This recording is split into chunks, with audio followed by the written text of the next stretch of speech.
नमस्कार मित्रों, स्वागत है एक बार फिर से आपका अपने चैनल त्रिविडियोशनल में। पिछले एपिसोड में हम लोगों ने देखा कि किस प्रकार से ताड़का का हुआ वध, लेकिन वीएफएक्स समझ में नहीं आया। खैर, बहुत ज्यादा कटाक्ष न करते हुए वीएफएक्स के बारे में हम बात करते हैं स्टोरी लाइन पे कि किस तरीके से प्रभु श्री रामचंद्र जी एक भीनी भीनी मुस्कान लिए, अपनी मर्यादा में रहते हुए, अपने चरित्र में रहते हुए उन्होंने वध किया ताड़का का, और वध के उपरांत उन्होंने किसी भी प्रकार का हर्ष अपने हृदय में नहीं व्याप्त करने दिया, क्योंकि उनको ये कहीं ना कहीं ग्लानि थी कि उन्होंने एक स्त्री की हत्या की। अच्छा, एक बार वार करते समय वो थोड़ा सा डगमगा है कि हो सकता है मैं गलत कर रहा हूँ, लेकिन उनको गुरुजी ने जो उनको शिक्षा दी थी, प्रशिक्षण दिया था, वो उनको याद आया कि हाँ, एकाग्र रहना बहुत आवश्यक है। तो उन्होंने पहले ध्यान दिया कि वध कर ही दिया जाए। पहला प्राइमरी फोकस है युद्ध, फिर देखा जाएगा किससे हो रहा है, फिर देखा जाएगा करना है कि नहीं करना, पहले तो करना है। खैर, अब महर्षि उनको किस प्रकार से, वही मैं कहना चाह रहा था कि महर्षि किस प्रकार से प्रभु श्री रामचंद्र जी के अंदर हृदय में जो ग्लानि व्याप्त है उसको दूर करते हैं। क्या ऐसे शब्द बोलेंगे जो उनके हृदय को परिवर्तित कर दे? सुनने के लिए बेकरार है हम, तो चलिए शुरू करते हैं एपिसोड 41 पार्ट 2। हमने तो अवसर दिया था उसे, और उसने अपनी मृत्यु का विकल्प ही स्वीकार किया। यदि तुम ताड़का को नहीं मारते, वो तुम्हें मार देती।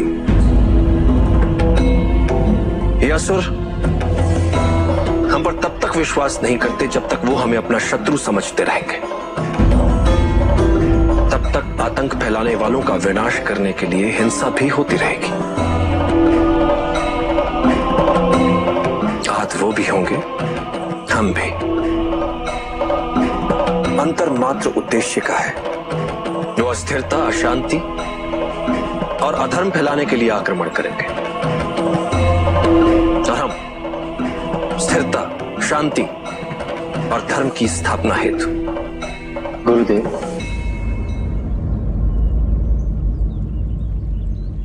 मैं चाहता हूं कि ताड़का का अंतिम संस्कार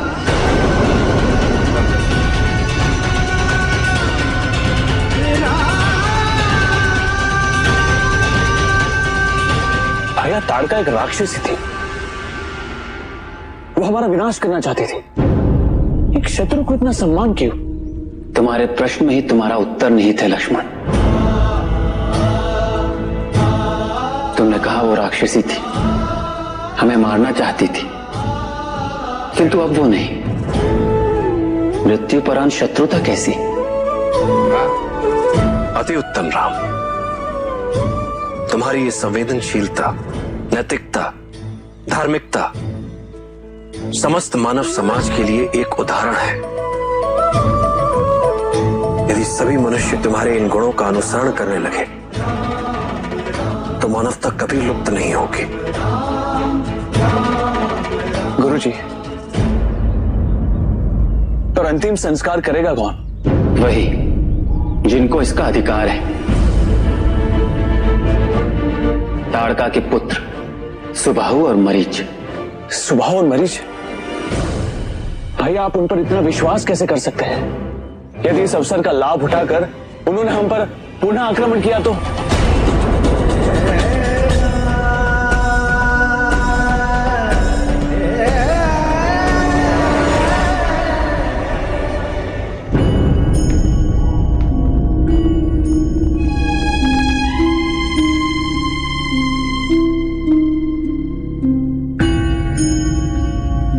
सीता, माँ, वो रात भर सोई नहीं तो है ना?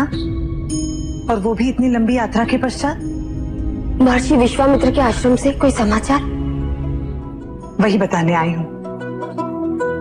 शतानंद जी को कोई समाचार प्राप्त हुआ है। क्या है समाचार? कहाँ है वो? सभागृह में।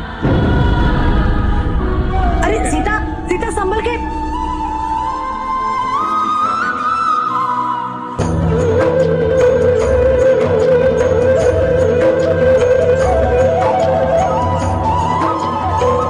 बिना मिले आ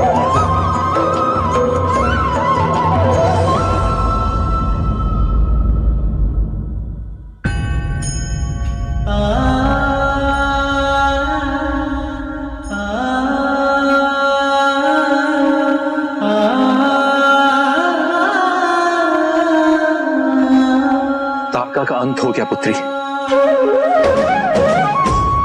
कौशल राज के राजकुमारों ने उसका वध कर दिया। आश्रम में किसी को आहत नहीं होने दिया उन दोनों वीर योद्धाओं ने। और दशरथ नंदन राम, उन्हें क्या हुआ? उन्हें क्या होगा पुत्री, वो तो अद्वितीय हैं। असुर उन्हें छू भी नहीं पाए।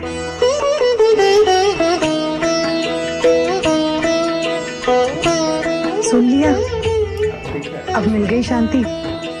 चलो, तुम्हारे पिता तुमसे भेंट करना चाहते हैं।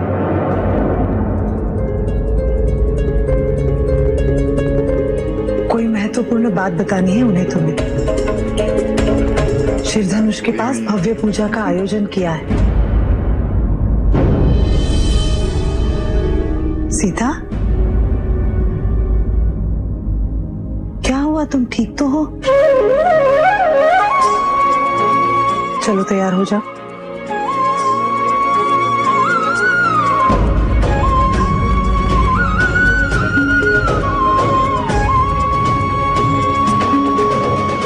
आप बिल्कुल चिंता ना करें, सब ठीक हो जाएगा। नहीं, यह भय तब तक कम नहीं होता जब तक सीता से बात न हो जाए। पता नहीं उसे कैसा लगेगा स्वयंवर की बात सुनकर।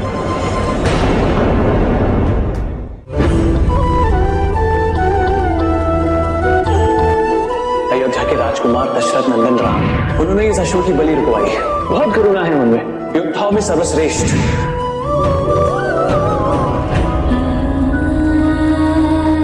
बहुत प्रेम करते हैं ना आप अपने भैया से? वो है ही ऐसे, यदि आप उनसे मिलेगी तो आपको भी प्रेम हो जाएगा।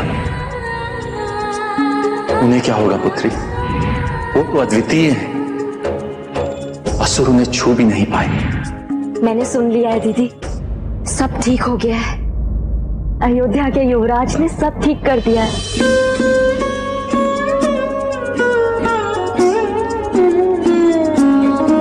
कुछ विशेष है ना उनमें, है ना दीदी?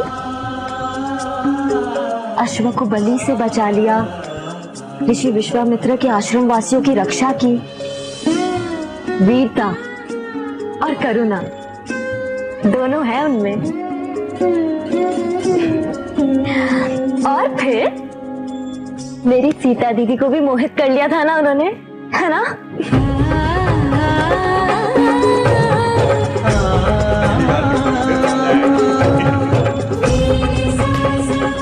सीता दीदी आपके मन में बस गए हैं ना वो, है ना?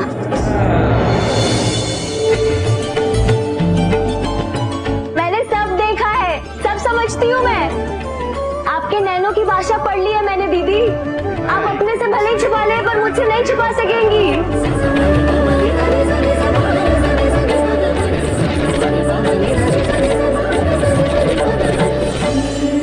मन के प्रेम हो जाते हैं, आप जब पिता के पास जाएंगे बस बात करेंगे।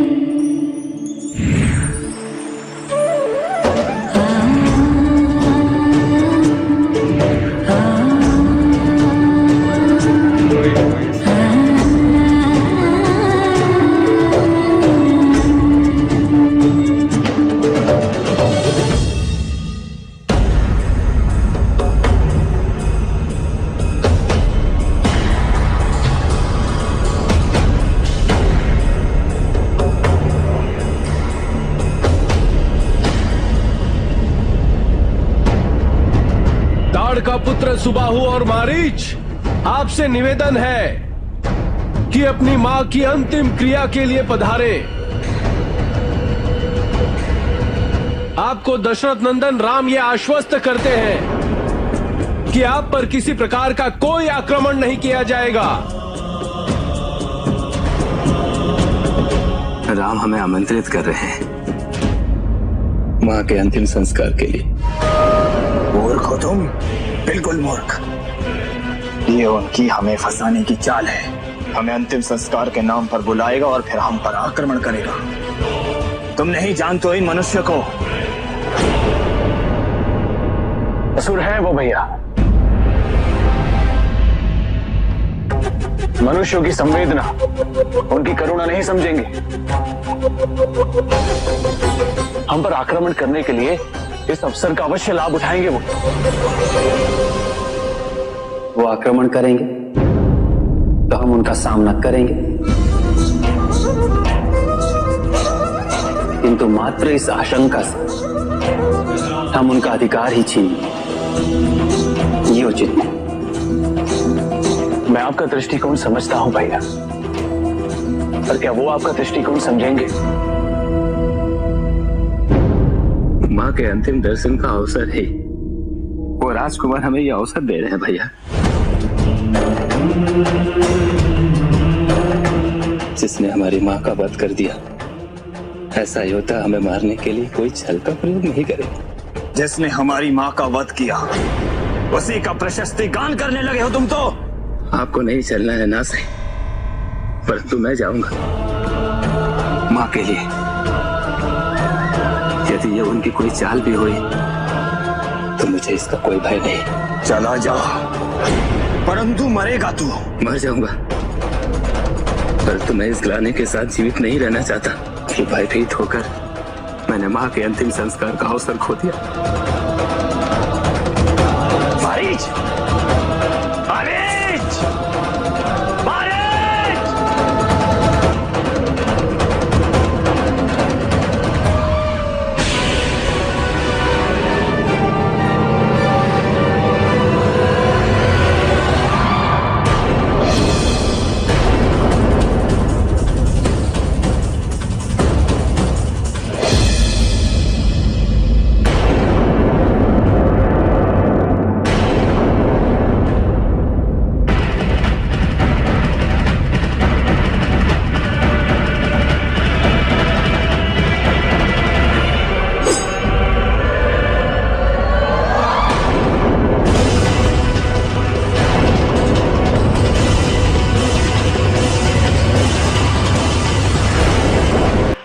किसी के ऊपर शासन करने का जो मानसिक स्तर होता है ना, वो आपको जन्म से ही प्राप्त होता है, वो कहीं सिखाया नहीं जा सकता। शासन करने के लिए सर्वप्रथम शासक होना आवश्यक नहीं है, बल्कि एक मार्गदर्शक होना बड़ा आवश्यक है। और मार्गदर्शक से भी ज्यादा एक करुणामय हृदय है कि आप लोगों का मार्गदर्शन तो तब कर पाएंगे जब आप लोगों की संवेदना को महसूस कर सकते हैं। प्रभु श्री रामचंद्र जी न केवल नायक थे, अपितु समग्र संसार के लिए उन्होंने एक नया दृष्टिकोण रखा न्याय का, कि किस प्रकार से शत्रुता केवल शरीर से होती है, आत्मा से कोई बैर नहीं, और आत्मा ही हम और आपका परिचय है।